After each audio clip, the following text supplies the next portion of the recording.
what's up, folks? AJ Shulo here from dailyfanmma.com, filling in for Brett Apley this week. I'm going to give you guys the UFC Vegas 27 picks, DraftKings picks. We're going to give you guys a cash game play, a tournament play, a salary saver play, and a fade. Before we get down to business, I would like to remind you guys to please like this video, subscribe to this channel. Pat, Cody, Paul, everybody on this channel provides an abundance of great content, not just MMA, but all sports, and totally for free. Who doesn't love free? But as far as this week, Mad Lab has a main event breakdown for this event. Cody Garbrandt versus Rob Font. Great main event. Look forward to hearing his thoughts on that, as well as Paul and Cody have their thoughts on the card in its entirety already posted for the Dogma Pass podcast. So a lot of great content on this channel. Please subscribe and like the content. So let's get down to business, shall we? So my cash game play is going to be Bruno Silva at 9,300. And there's a variety of reasons for this play. One is he's got a strong chance to win per the betting odds. He is north of -300 on the betting line. And I think personally he is in a great matchup on paper against Victor Rodriguez, who has not been past the second round of his pro MMA career and has been finished in all of his losses. My eyes tell me that Bruno is the better striker. He's more technical. He hits harder. He's more defensively sound and varied. And also, I think he's a better wrestler and grappler here. Bruno Silva has had a lot of success landing at least a few takedowns per fight. He's also BJJ black belts. Seen Rodriguez on the regional scene get taken down easily, get mounted. And I just think that Bruno is the better fighter than him everywhere. Better wrestler, better grappler, better striker, who's also just much more tested and experienced. And when we talk about more metrics, Bruno has a great inside distance line. He's about minus money to win inside the distance, which is near 50% chance of doing so. Has a lot of finishing potential while standing or on the ground. Rodriguez is coming off a knockout loss to Adrian Yanez. He was also knocked out once on the regional scene as well. So I just like Bruno's several different avenues to not only winning, but just putting up a big DraftKings score. He could, again, wrestle, grapple, which we know could score very well on DraftKings. He could finish on the ground or standing. And the odds back that up as well. So I really like Bruno Silva in the spot. He's going to be my cash game play of the week. Next up, we got a tournament play. And tournaments, I always love to get out of my comfort zone. And I always think that edge is going to be there just because, it's out of your comfort zone. You don't always want to do it at a given point in the time. But I like Jack here at 8,900 because he's got a strong wins inside the distance line. It's not too much different than, say, Ben Rothwell, who's priced higher than him, but has better odds to win. And I just like, similar to what we talked about with Silva, Jack has a variety of ways to putting up a big score. Jack comes from a Greco-Roman wrestling background, which means a lot of like clinch-based takedowns, trips, foot sweeps, things like that. And once he gets the fight to the ground, he, self-proclaimed has the best ground and pound in the business, does Jack say.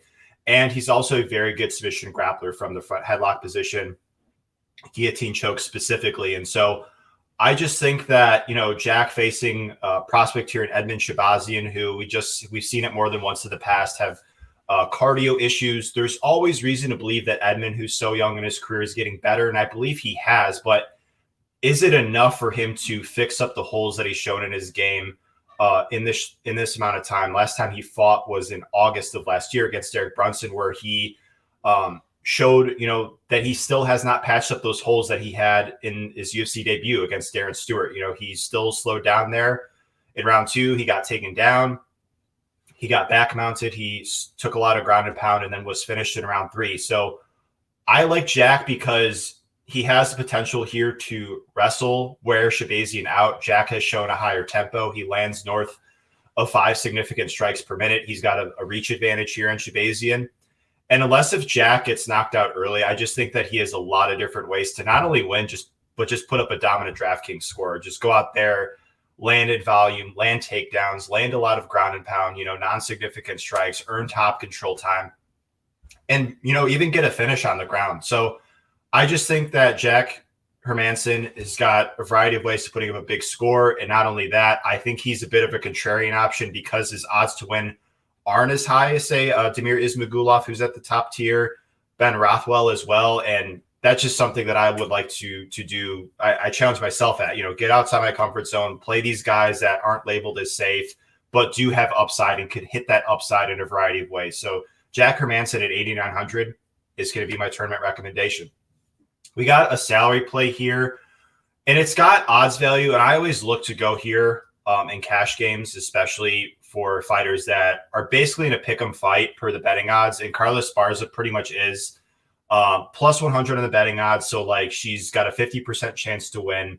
And Esparza lands 3.44 takedowns per 15 minutes. She's a Brazilian Jiu-Jitsu brown belt. She comes from a wrestling background. She's shown good MMA wrestling, the ability to chain wrestle, double legs in open space.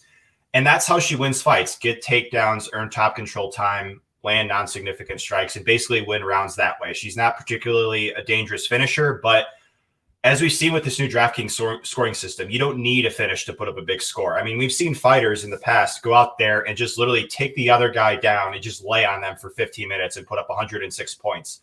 Marcos Rogerio de Lima versus Maurice Green comes to mind from a couple cards ago. He literally just went out there, took him down once around, and scored 106 points. So with the Esparza, her style kind of aligns with that. She goes out there, gets takedowns, and in her last fight against Marina Rodriguez, she scored a little over 100 points.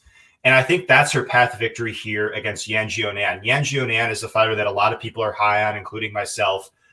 She has the advantage striking, does Yan. She's more technical. She's more varied. She hits harder. But it's going to be up to Esparza to go out there and land those takedowns. So we have a true wrestler versus striker type of matchup. And I know Yan on paper, if you look at the stats, she's got 75% takedown defense, but the eye test tells me that she could be taken down. She was taken down easily by Claudia Gadelha from a single leg in round one. I've also seen Yan controlled in the clinch for multiple minutes. I think she could do a better job of fishing for underhooks to separate. And I think that will be what Carla likes to test here. Just get the clinch or even just try and take her down in open space and earn top control time. And that's going to be, if she does win this fight, how she does it. It just seems very unlikely that she goes out there and outstrikes Yan. Even though Carla's improving standing, I don't think she's closed that gap between her and Yan. Yan's just got her beat on the feet. So that's going to be Carla's path to victory. Unlikely to finish, but the fight is very likely to go to distance. So in theory, she's got a high floor in a win or loss scenario. And Yan's coming off a win against Claudia Gadelha, where she just beat a grappler wrestler. But I would like to preface that by saying Gadelha, I just think, has an inferior cardio relative to Esparza. Esparza is much more willing to go for more technical takedowns as the fight goes on. Esparza is just better wrestling in open space, I would argue, better double legs, things like that, and could do so at a more willing rate than, say, Gadelha can. So like Esparza, I think she's viable in tournaments. I think she's viable in cash as well, due to the betting odds, due to her path to victory, and due to her upside, even in a decision scenario. So I like Carla Esparza at 7,600. And lastly, we got a fade. And just like we talked about with these other options, I always want to map out the various foreseeable outcomes to where, maybe it blows up, maybe it misses, because at the end of the day, MMA is a high variance sport. One punch could literally end the fight. It's not like in football where if somebody gets injured, somebody on that team, if you're, say, heavy on the quarterback on that team, the running back could just get a substitute and the offense could still be somewhat functional in most circumstances. Whereas in MMA, it's just like one punch could literally just change everything.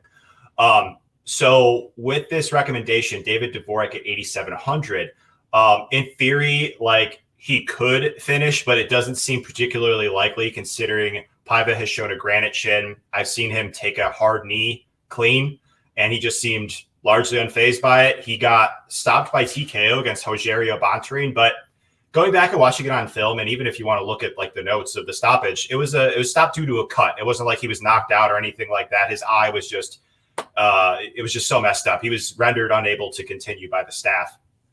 And so I just think that Dvorak, who's a guy that has not shown the willingness to wrestle, and even if he wanted to, Paiva trains at Team Alpha Male, a good wrestling camp. He's shown good takedown defense. He's a Brazilian Jiu-Jitsu brown belt as Paiva.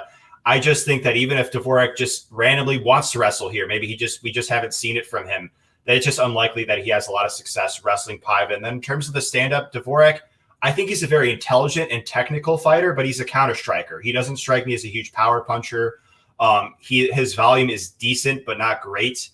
And at 8,700, I really feel like he's finished Reliant. And I just think that, based on the fact that he hasn't shown to be a huge knockout threat in the UFC, and based on the fact that Paiva's shown a great chin, it just seems very, very unlikely that Dvorak goes out here, hits his upside.